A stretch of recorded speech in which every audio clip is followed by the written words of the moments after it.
Nancy Pelosi is going to go to Taiwan. Now, if you don't know what's going on, we're supposed to have a one Chinese policy, one China policy, which means that China does not recognize Taiwan as being separate from China, right? It's like New Mexico to the United States. It's called New Mexico, but it's still part of the United States. So they might say they have their own, and when push comes to shove, China is going to control Taiwan. And I think it's all supposed to end in like 2049 or some crazy, right? So the one China policy, and Jackson, correct me if I'm wrong on this, it means that there are no two Chinas, there's just one. And so right now, Nancy Pelosi is trying to pretend like there is two Chinas, and she's going to go to Taiwan. No one knows why. And China has warned, don't do this. We haven't okayed this with China. Wait. And if you do this, we're going to respond. We might respond militarily. So Nancy Pelosi's provoking World War III with a nuclear power, and we don't know why. Is she haunting Taiwan? I don't know. So here, this is a good way to start this off. The U.S. State Department right now, they're looking at China, and there's Ukraine. Hey. Yeah, so they're done with this guy. Now they're moving on to China. They're on to bigger and better things. So what's going on? So what are we talking about today? The Navy transits Taiwan Strait as Esper, that's the Secretary of Defense, in Taipei calls for an end to the one China policy. So these guys are not effing around. They're really trying to start the World War III. And I don't know this is the kind of shit we were afraid Trump was going to do. Everybody's like, you can't have Trump have his finger on the nuclear button. He'll do the nuclear button. And here we are. We got a demented guy starting a war with Russia, and now trying to start a war with China. The United States one China policy has outlived its usefulness, former Defense Secretary Mark Esper said Tuesday in Taipei, hours before another U.S. warship passed through the Taiwan Strait. Leading a delegation from the Washington, D.C.-based think tank Atlantic Council, Esper met with Taiwanese President Ing-wen Tsai on Tuesday. He called China the greatest challenge facing the democracies of the West and said he personally believed it was time to move away from strategic ambiguity. These guys are trying to start a war. This is exactly what we were afraid Trump was going to do, and they're doing it. And nobody in the Democratic Party is saying shit. The mere existence of a thriving democracy with a robust economy and a freedom-loving people is anathema to everything the Chinese Communist Party believes and the politicians in the United States. Have you looked around the United States? Do you think we have a thriving democracy with a robust economy? That is why in this era, it is important that the democracies of the West stand up and defend thriving democracies such as Taiwan against the bullying of your neighbor to the West. They're not their neighbor. They're the owner of the goddamn country. They're bullying your Nancy Pelosi visits away from you. President Joe Biden, during a visit to Japan in May, said the United States would help defend Taiwan militarily from an attack by China, a statement many interpreted as an end to the strategic ambiguity. The notion of an unpredictable U.S. response. So there's no more ambiguity. The United States, the president said that they would militarily strike China. Beijing considers Taiwan a breakaway province that must be reunited with the mainland by force if necessary. Under the one China policy, but is that even true that they consider them a breakaway province? This is from Stars and Stripes. This Beijing, I think Beijing just considers them part of China, and then there is an agreement for them to be 100% rewoven, right? To talk, Jackson, go ahead. We're coming in. They are not, though the one China policy recognizes that there's one government in Beijing that oversees all of Taiwan and mainland China as one China. There is a level of autonomy that currently lies within the system. And that's why when you hear people talk about Chinese reunification, that would mean China having to, in all likelihood, militarily reunify Taiwan with China officially in every, facet imaginable. Okay. One China policy. Under the One China policy, the U.S. acknowledges Beijing's view that it has sovereignty over Taiwan, which split from the mainland in 1949, but considers Taiwan's status unsettled. So, according to Stars and Stripes, the U.S. does acknowledge that Beijing has sovereignty over Taiwan. That's what I've been saying. They own it. They have sovereignty over it. It's not a... But they do have their own government in a sense that, and they get to have some autonomous rule. But they're still, whenever China wants to do with Taiwan, they will. But according to Stars and Stripes, the United States considers Taiwan's status unsettled. Okay. Are you saying I was too harsh judging John Cena? Yes. If there's one issue that unites politicians in Washington, D.C., it's the view that China is a strategic challenge for our country and that Taiwan is a good friend. And that, so if there's one issue that unites politicians, you know why this issue unites politicians, meaning Republicans and Democrats? Because they all take the money from the military-industrial complex. That's because there isn't really two parties. That's why. Because both parties are pro-war, pro-Wall Street, anti-worker parties. That's why.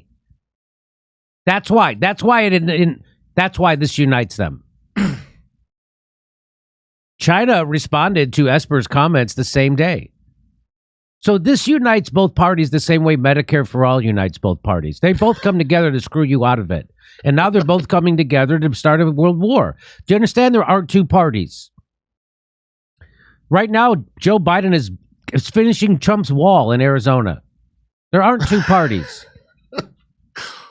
China responded to Esper's comments the same day. Beijing firmly opposes any attempt to play the Taiwan card or interfere with China's internal affairs, Foreign Ministry guy said. The One China principle is the political foundation of China-U.S. relations and an established international consensus. Also, Tuesday, the guided... So this would be the kind of crazy shit. Again, if Trump was doing this, people would be running around with their hair on fire. There's an international consensus of one China being starting over. But now because Joe Biden and the Democrats are doing it with the blessing of Wall Street and the military-industrial complex, nobody's saying the media is going along with it. Why? Because the media is also bought by them. Also Tuesday, the guided missile destroyer USS Benfold, I love that, Benfold 5, made a trip through the Taiwan Strait, which separates Taiwan from mainland China. The Benfold steamed south to north through the 110-mile wide waterway and entered the East China Sea around 11 p.m.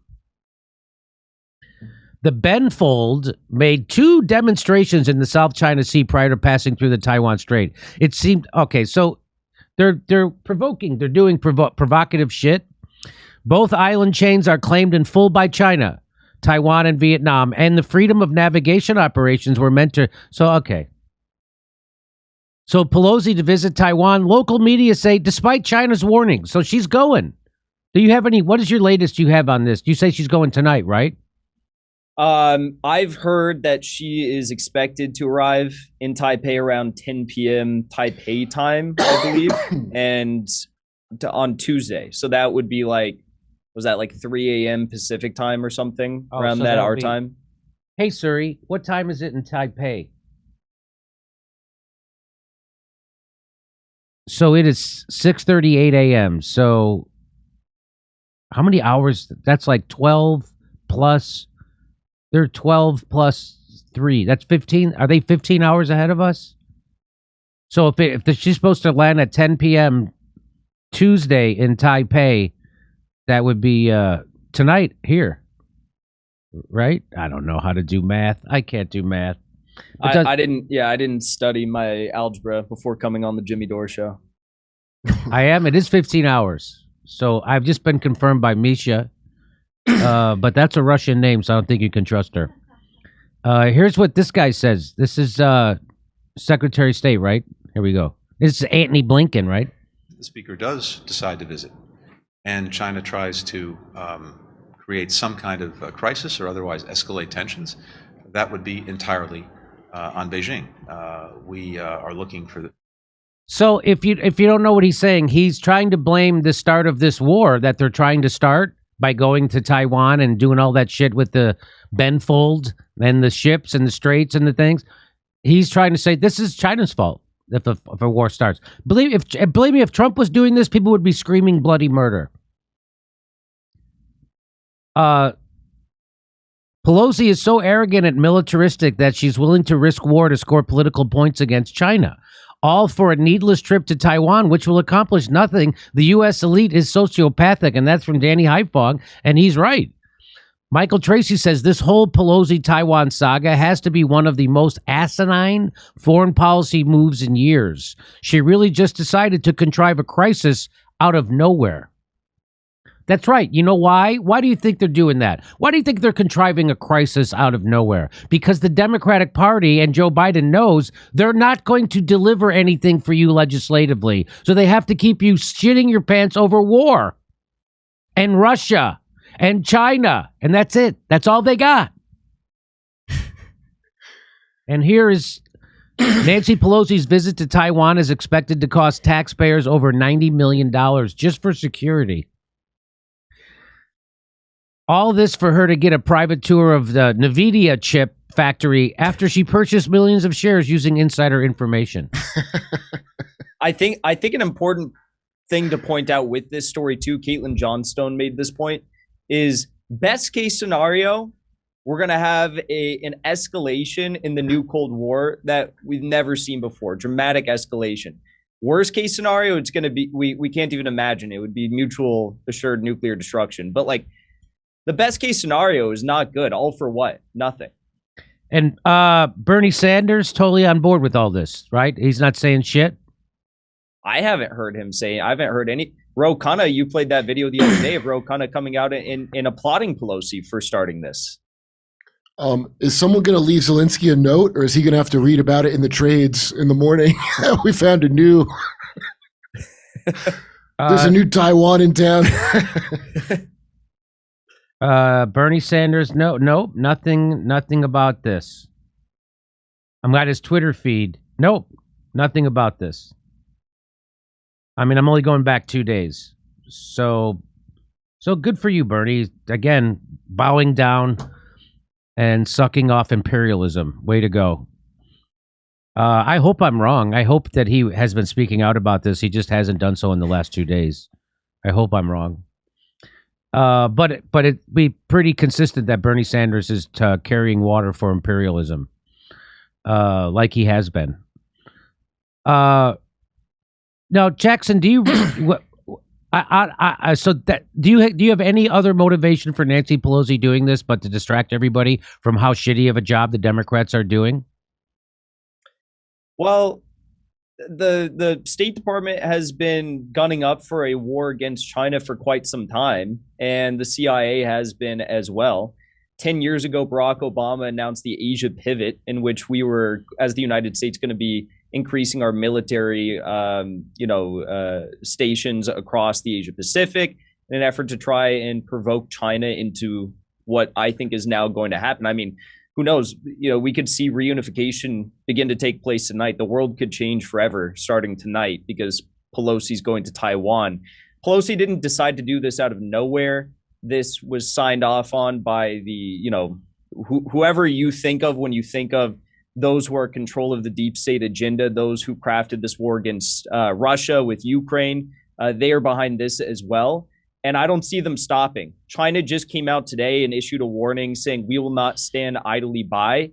That is the same exact phrase that they used when Americans in 1950 crossed the 38th parallel and China involved themselves in the Korean War. China is very serious about this. They said they will bury their enemies, and Pelosi and the State Department are moving on forward. So they know exactly what they're doing, and it's going to be mutually assured destruction at the end of the day.